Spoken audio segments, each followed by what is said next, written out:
बड़ा मनहूस टाइम चल रहा है यार। एक तो इंडिया मैच हार गया, वो भी पाकिस्तान के साथ। ओ भाई, मारो मुझे, मारो मारो मुझे, मारो मारो। नहीं, ये मजाक हो रहा है। एक सेकंड यार, मजाक हो रहा है। मैं अपने आप को तहे दिल से संभालने की कोशिश कर रहा हूँ, पर मेरा हाल कुछ इस बच्चे की तरह है। भाई समझ के बोल रहा हूँ यार, बुरा लगता है भाई, आप लोग भी जानते हो यार, दिल से लगता है भाई, आप समझ ही सकते होंगे। और दूसरी बात जो सबसे ज्यादा मुझे हर्ट कर रही है वो है कोवैक्सीन का WHO अप्रूवल, जो अब तक नहीं हुआ है।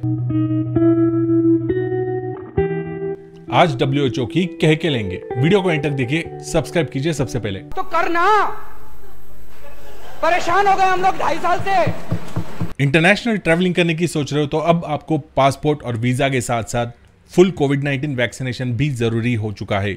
Welcome to the post pandemic world. दुनिया के सभी बड़े वैक्सीन मेकर्स इस वक्त जिस चीज के लिए सबसे ज्यादा तड़प रहे हैं, जिसके लिए सबसे ज्यादा कोशिश कर रहे हैं, वो है EUL, इमरजेंसी यूज लाइसेंसिंग। तो ये जो EUL है वो WHO ने कुछ गिने चुने वैक्सीन मेकर्स को ही दे रखा है। वो है Pfizer, Moderna, Johnson and Johnson, Covishield, AstraZeneca, Sinopharm, Sinovac. इस लिस्ट में एक बहुत बड़ा नाम है जो कि होना चाहिए था, जो कि नहीं है। वो है भारत बायोटेक की कोवैक्सीन का। हाँ, वही कोवैक्सीन जो अपने चचा ने लगवा रखी है, और मैंने भी। और मैंने तो यार 1250 खर्च करके वैक्सीन ली है। 26 अक्टूबर को WHO की एक मीटिंग पे सबकी आंखें टकटकी लगाए बैठी थी। वो है कोवैक्सीन के अप्रूवल को लेकर। सभी को लग रहा था कि ये अप्रूवल अब फाइनल हो ही गया, पर नहीं, ऐसा नहीं हुआ। WHO की टैग यानी कि टेक्निकल एडवाइजरी ग्रुप ने इस कोवैक्सीन पे उंगली दिखाते हुए बोला कि हमें और डेटा चाहिए, इसके सेफ्टी और इसके एफिकेसी को लेके we can't cut the corners. तो ये जो डेटा है वो लेकर आओ, फिर देखते हैं अपन 3 नवंबर को। तो हाँ, 3 नवंबर 2021 को इसको लेके मीटिंग होने वाली है। पर इस अप्रूवल की प्रोसेस में जो डिले हो रहा है उसकी सबसे बड़ी कीमत हिंदुस्तानी जनता चुका रही है।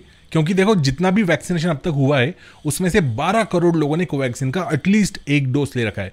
उन 12 करोड़ लोगों में भी 6 करोड़ ऐसे हैं जिन्होंने कोवैक्सीन का फुल वैक्सीनेशन कर रखा है। उन 6 करोड़ लोगों में कई सारे लोगों को विदेश यात्रा पे जाना है, या तो घूमने के लिए, या एजुकेशन के लिए, या अपनी जॉब के लिए, या बिजनेस के लिए।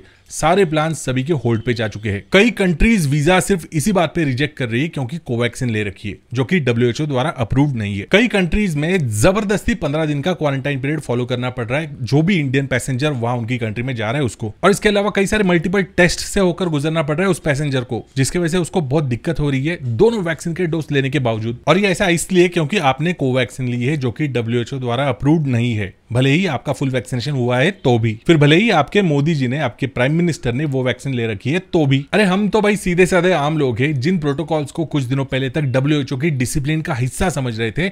उन्हीं प्रोटोकॉल्स को WHO आज मनमानी का हथियार बनाते हुए एक टूल किट की तरह इस्तेमाल करते हुए दिख रहा है। Guyana, Iran, Mauritius, Mexico, Nepal, Paraguay, Philippines, Zimbabwe, इन कंट्रीज ने तो कोवैक्सीन को खुले दिल से एक्सेप्ट किया है। इनके अलावा 2 यूरोपियन कंट्रीज है, इंडोनेशिया और ग्रीस। उन्होंने भी कोवैक्सीन से फुल्ली वैक्सीनेटेड पैसेंजर्स के लिए अपना देश खोल के रखा है। बिंदास आ जाओ। क्या WHO को इन 9 कंट्रीज का डेटा सिग्निफिकेंट डेटा नहीं लगता? अप्रैल से लेकर WHO ने कोवैक्सीन के एक्स्ट्रा डेटा की डिमांड कर रखी है भारत बायोटेक के पास। भारत बायोटेक ने भी टाइम टू टाइम सारा डेटा सबमिट कर रखा है।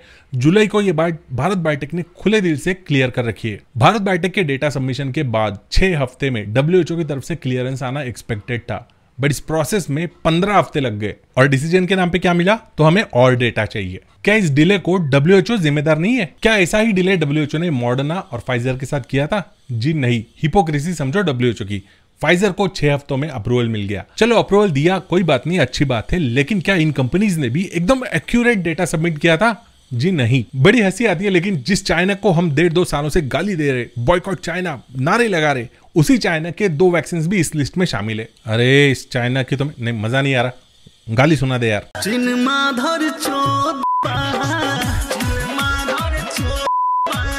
इन 2 वैक्सीन के अप्रूवल के बारे में मैं WHO को बोलना चाहूंगा कि ये आप ही का स्टेटमेंट एकदम ध्यान से पढ़ो। आप ही के ऑफिशियल वेबसाइट पे दिया हुआ है ये स्टेटमेंट। कटिंग कॉर्नर्स की बात करते हो आप। एक तरफ आप इंडियन वैक्सीन को डेटा क्लैरिटी के नाम पे रोक रखे हो, दूसरी तरफ चाइनीज वैक्सीन को डेटा क्लैरिटी ना होने के बावजूद रेकमेंड किए जा रहे हो पूरी दुनिया को।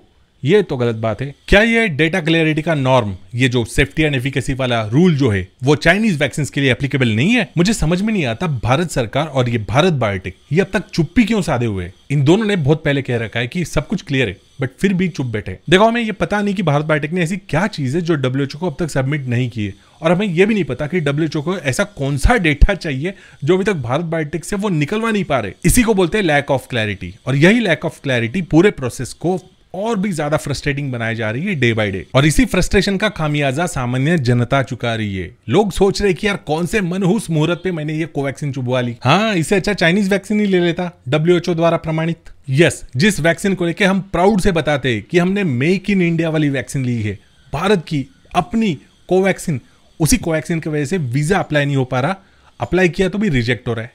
इससे बड़ा अन्याय भला क्या हो सकता था।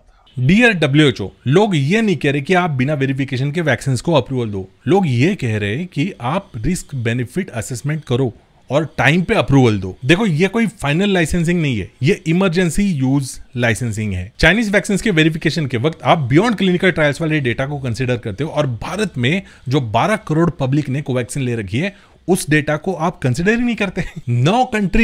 9 कंट्रीज है जिन्होंने एकदम खुले दिल से मान्यता दी है इस वैक्सीन को, उनको भी आप नजरअंदाज कर रहे हो। अब अगर WHO ने 3 नवंबर को भी अप्रूवल नहीं दिया, ऐसा ही कुछ नाटक बना दिया, तो यार WHO की क्रेडिबिलिटी को लेकर सवाल खड़े होंगे। मैं तो पर्सनली खड़े करूंगा। बाकी आपके क्या ख्याल है कमेंट बॉक्स में मेंशन करके मुझे बताइए। वीडियो अच्छा लगा तो वीडियो को लाइक, शेयर और चैनल को सब्सक्राइब कीजिए। मिलते हैं बहुत जल्द ऐसे इंटरेस्टिंग वीडियो में, तब तक के लिए बाय बाय।